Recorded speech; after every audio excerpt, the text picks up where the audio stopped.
Yeah, just... I want to point this out. The room is so big, we're getting pop-in on the basketballs. That is how big of a room we're dealing with right now. That is actually crazy. I never noticed that before. That is insane. I don't know if that's like a my PC problem or if that's a game problem, but yeah, pop-in in a single room is crazy.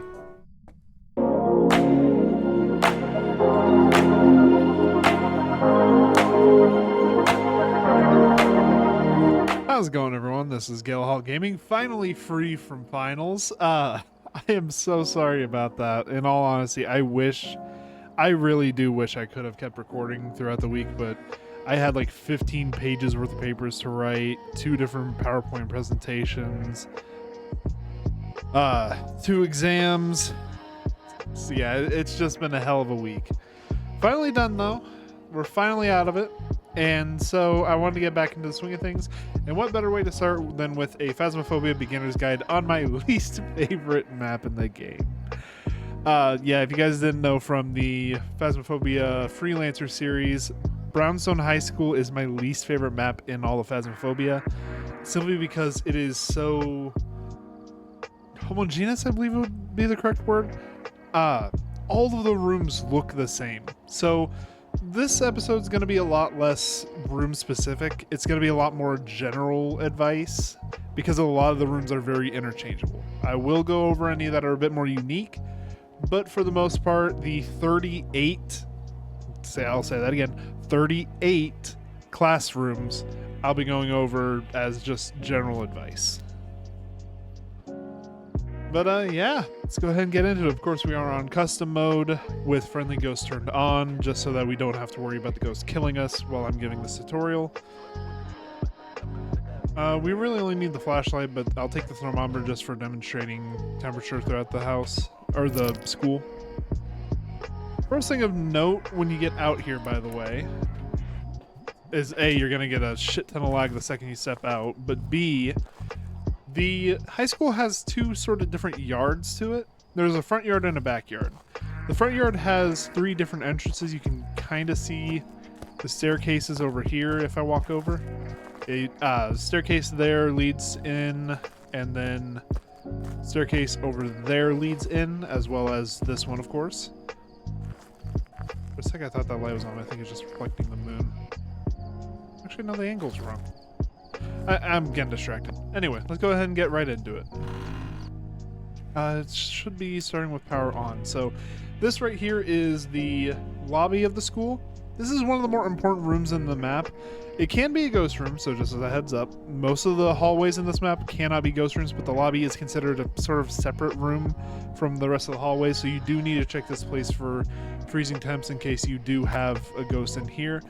But the main thing of note with the lobby is, with a lot of the larger maps, there's sort of designated cursed item rooms.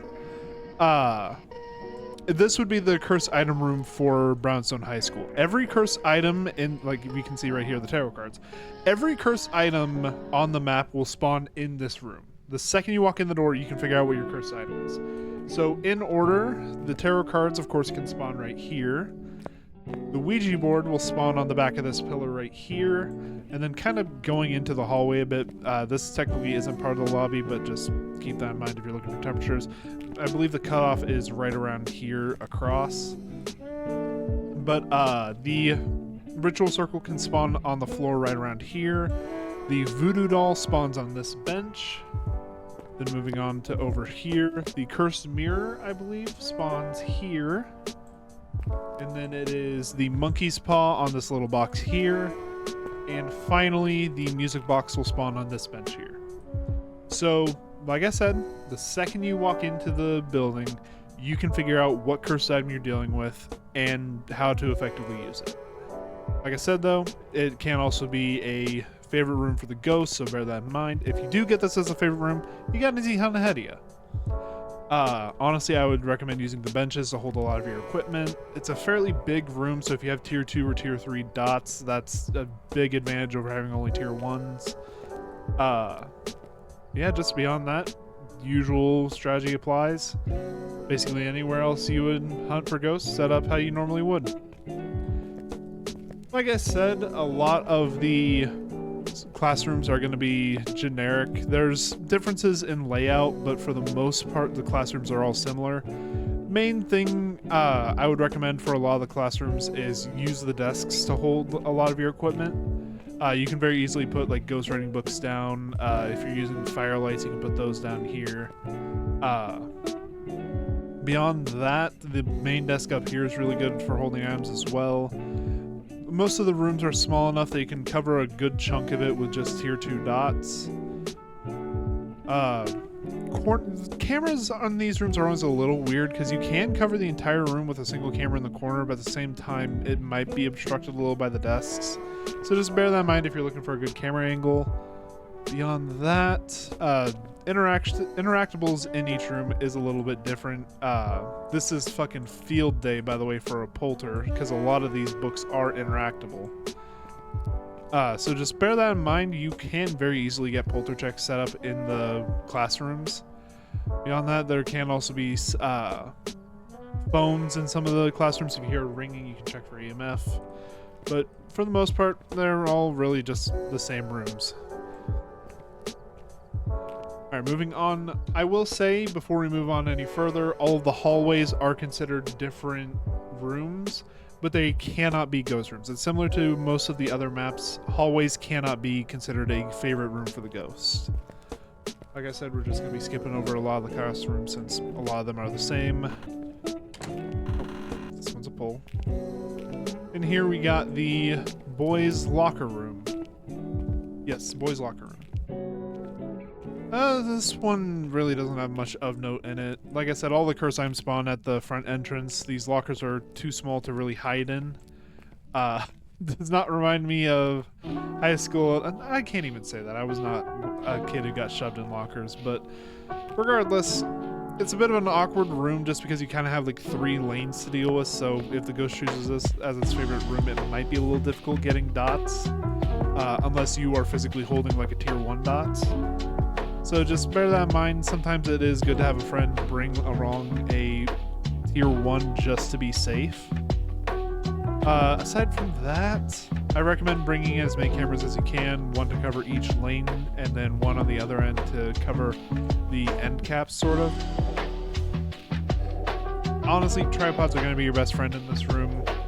There's really not much else of note. There's not even any hiding spots. You can try to loop the ghost using these lockers, but it's a little long. You may not be able to get to the other end and break line of sight with the ghost, so just use that as a last resort.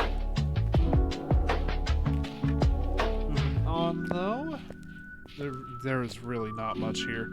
I will say power box spawns are a little weird for this map. There are 3 total. This here is one of them. So the first 2 places you want to check is under both sets of staircases. Those are 2 of the spawns, and then the last spawn... Actually, no, I'm sorry. No, I was right. Never mind. The last spawn is upstairs, but we'll get to that when we get to that. Sorry, just to make sure I'm not giving like incorrect information, I always have the wiki pulled up to my left, and the wiki for some reason has the 2nd floor listed first, so it was throwing me off a little bit. But moving on, again... A lot of the map is very samey. It's the reason why I don't like this map very much. But the bathrooms are all generally the same. You do have, I believe, boys' bathrooms are on the left, girls' bathrooms are on the right. There's really not much difference other than the boys' rooms have urinals. One thing of note is this room is really good for getting UV and EMF evidence, mostly because there are so many doors for the ghost to interact with. All of these bathroom doors can be interacted with, and the ghost can leave UV evidence and EMF evidence on all of them. In addition, the mirrors here, all of them can also be marked with UV evidence. So bear that in mind. Even if you're not getting UV on the doors, check the mirrors. You might get something there. Of course, sinks can all be used for dirty water. They also give off an EMF signature when the water is turned on. But beyond that, the bathrooms are really kind of boring. A single dots projector covers the entire area. I recommend putting cameras in this corner. You kind of get obstructed by some of the urinals sometimes, but at the same time, it is the best angle you're going to get, and the room itself, you can't see into the stalls, but it doesn't really matter. Yeah, that is the bathrooms. Like I said, very samey building. So I'm not going to be going over any of the other bathrooms just because they are all the same. Moving on, there is a few more rooms that I want to cover on the first floor before we move on to the second. First off, there is a unique type of classroom that has a bit of a different layout to it, and that is, if we go over here,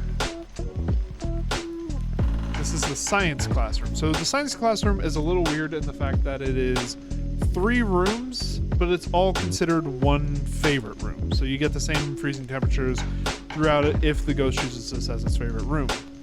That makes things a little bit complicated when you're trying to gather evidence, because you need to cover this storage room over here, which, granted, this is basically just a cube, set up a camera in the corner and a dots in the center, and you got it covered. But then you also have in here the classroom itself, which follows the rules of any other classroom. And then you have in here the science lab. Now, the science lab is fairly simple. Again, just a camera in the corner covers the whole room. It sees just above some of the countertops. The problem being, you can only ever bring in 2 dots projectors into any hunt, and if you get one of the science labs as a favorite room, it can be tricky to get the ghosts to cooperate and get into the dots area. So again, I recommend, if you have the option of playing a multiplayer, bring along a friend on this map and have them bring tier 1 dots while you bring tier 2 or tier 3. That way you can set up a dots projector in one of the smaller rooms, cover it completely. If the ghost goes in there, you're guaranteed to see dots. Well, not guaranteed, but if dots are present, you're going to see them. And then you have your friend carry tier 1 dots in hand and see if they can't get anything by scanning manually. That is just because it is so difficult to actually get a decent coverage for some of these larger rooms. It's just a lot easier to bring in a manual dots. Now moving on, of course back here is one of the other exterior doors. This is the side, or the backyard that I was talking about. Kind of spooky, honestly. It does not, bear in mind, this back does not connect back to the front van yard, or the front gate. So you can't actually like circle around. You can actually, I forgot this was back here. You can go out to a basketball court.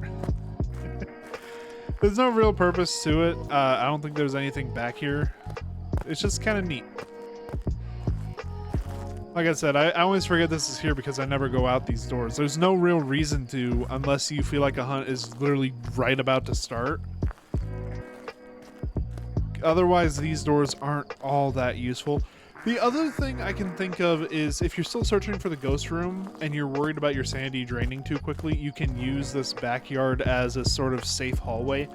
Because it's considered outside, your sanity doesn't drain while you're outside. So it's a way to sort of conserve sanity. Alright, but moving on, there's only 2 more rooms on the first floor that I'd like to cover. Of course, in here is another science classroom, same as the other one. Everything in this map's the same, and I kind of hate it for that. But one of the 2 other rooms I'm wanting to cover is in here. We have the cafeteria. Cafeteria is another big room. This is another one where I consider manual dots projector to be a must, just because it is so easy to have the ghost just avoid your dots projector for a long time.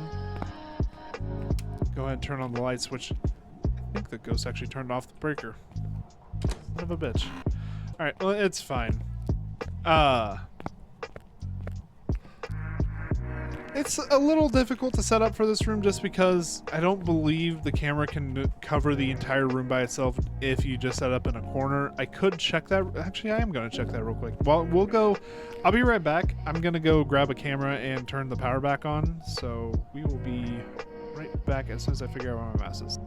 All right, ladies and gentlemen, we are back, and I think they might have patched the game because it used to be if the lights were off in the room, the camera could not see this far. Maybe they tweaked the tier 2 camera or something, but I distinctly remember this not being this good. So maybe you can't get away with having one camera cover the entire room.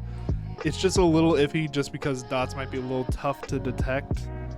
Beyond that, like I said, bigger room. Have one manual dots, one automatic dots. Camera setup in the corner can cover the entire room. I recommend setting up multiple just so you have multiple angles. And don't discount any piece of evidence other than maybe like freezing temperatures and ghost orbs until you know for sure that you have other pieces of evidence beyond it. This room is so large that the ghost can very easily be on the opposite end of the room and not interact with any of your items. And that goes for a lot of the like range specific items. Like I know ghostwriting book is very range specific. The spirit box is very range specific. Dots, they need to be in the radius and in their dots mode in order to activate the dots projector. Ghost orbs are a little weird. I don't know if there's a radius to them or if it's specifically if you're just in the ghost room itself. UV, EMF, of course, EMF is a bubble around wherever it interacted with something, and UV is just wherever it touched, so those don't really matter. And temperature is just the entirety of the room. So temperature, EMF, and UV you can very easily discount after you've gotten enough of a sample size to say, okay, it's not leaving anything, we should be good to go. The others I would hesitate to call in that room just because it is so large. The ghost might not leave the evidence you need immediately. Now moving on to the biggest room of the map, by the way, and this can be the ghost room, so this, you get this one. I truly feel sorry for you. This is the basketball court. Yeah, this shit's fucking massive.